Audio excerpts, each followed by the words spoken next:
পরিস্থিতি যাই হোক না কেন, একজন যেন আরেকজনকে কখনো ছেড়ে না যান, সেই পরিমাণ মজবুত হতে হবে সম্পর্কের ভিত।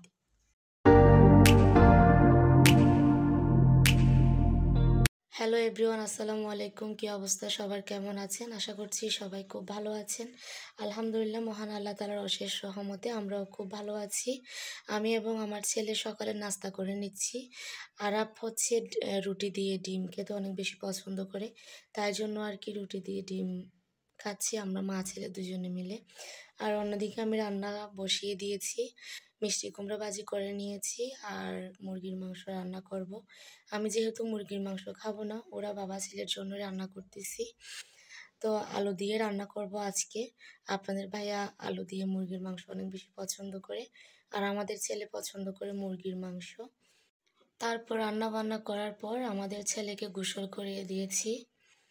আমার আর কি কাজের ফাঁকে ফাঁকে ছেলের বিভিন্ন কাজগুলো করে নিলে মনে হয় কাজ অনেকটা কমে এসেছে। তো ও দেখেন গোসল করে আসার পর কত দুষ্টুমি করতেছে। ও কি করবে বলেন, সারাদিন বাসায় একা একা থাকে, এইসবও যদি না করে ও আর কি করবে। সব খেলনা একদম বের করে ফেলবে এখান থেকে। আমি গুছাতে গুছাতে বিশ্বাস করেন একদম ক্লান্ত হয়ে যায় সারাদিন। তারপরেও ওর বাবা যখন রাতে আসে তখন ওর বাবাই সব কিছু গুছিয়ে রাখে। আমি যতটুকু পারি গোছানোর চেষ্টা করি। এখন আসলে আর আগের মতো ভালো লাগে না, শরীরও ভালো নেই আগের মতো। আহ, কেন জানি না কিছুই ভালো লাগে না, অনেক কিছু পরিবর্তন হচ্ছে না শরীরের, তাই জন্য। যাই হোক, এদিকে দেখেন ও নাকি মাস্ক নিবে, তো সেটা নিয়ে আমাকে ভয় দেখাবে, যে আসবে তাকে ভয় দেখাবে। সে এখন থেকে বলতেছে রাত্রিবেলা যখন তার বাবা আসবে তখন নাকি তার বাবাকে ভয় দেখাবে আর কি।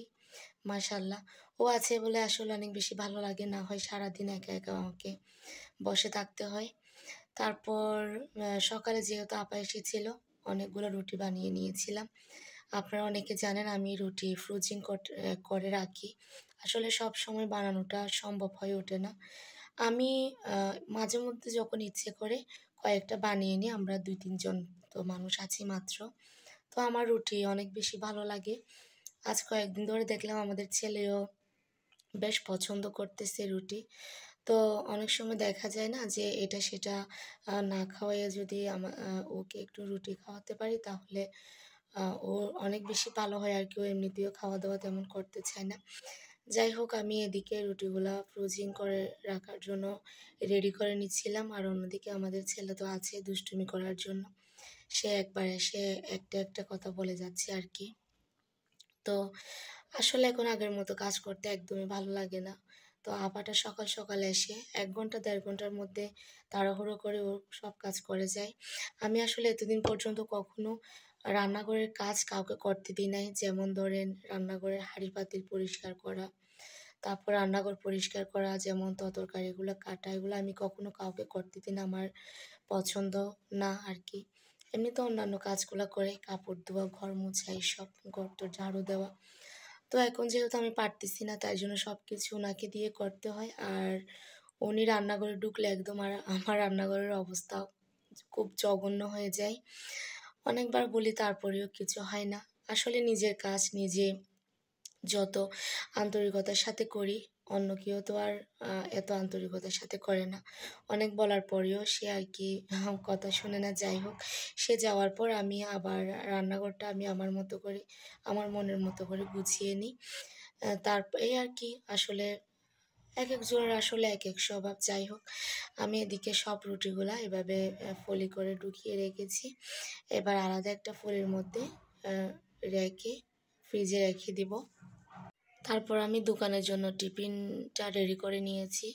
আসলে আমি যত তাড়াতাড়ি দোকানে টিফিন পাঠিয়ে দিতে পারি তত আমার শান্তি লাগে। আপনাদের ভাইয়া যেহেতু এখন আমার সাথে খায় না, আমরা যেহেতু একসাথে খাই না, আমার অনেক বেশি খারাপ লাগে ও সেখানে ঠিকমতো খাচ্ছে কিনা, ঠিকমতো খেতে পারতেছি কিনা। আসলে এত বছর পর্যন্ত আমরা আলাদা কখনো খাইনি। আমি যখন বাড়িতে যাই তখনই শুধু আলাদা খাওয়া। বাসায় থাকলে আমরা একসাথে খাই, একসাথে নাস্তা করি। এমনও সময় হয়েছে যে বিকালে যখন নাস্তা করতে হয় তখন আমি ওকে ফোন করে ডেকে নিই যে আসেন আমরা একসাথে নাস্তাটা করে নিই। তো উনি চলে আসতো আমরা একসাথে নাস্তা করার জন্য। অনেক আমি প্রায় ১ বছর বাবার বাড়িতে ছিলাম। মানে ১ বছর পুরোটা না, ১ বছরের রমজানে আমি বাবার বাড়িতে ছিলাম আরকি। তো সেই আ সারা মাস মানে পুরো মাসটাই ইফতারের আগে আমাদের বাড়িতে চলে যেত। ইফতারটা যেহেতু আমার সাথে করা যায় মানে আমাদের সাথে করা যায় আরকি। তাই জন্য আমি চেষ্টা করি যত তাড়াতাড়ি উনার টিফিনটা দিয়ে দিতে পারি তত আমার ভালো লাগে। তো এই আরকি। আমার আজকের ভিডিওটা যদি আপনাদের ভালো লাগে অবশ্যই কমেন্ট করে জানাবেন। সবাই ভালো থাকবেন, সুস্থ থাকবেন। আমাদের জন্য দোয়া করবেন। আল্লাহ হাফেজ। আসসালামু আলাইকুম।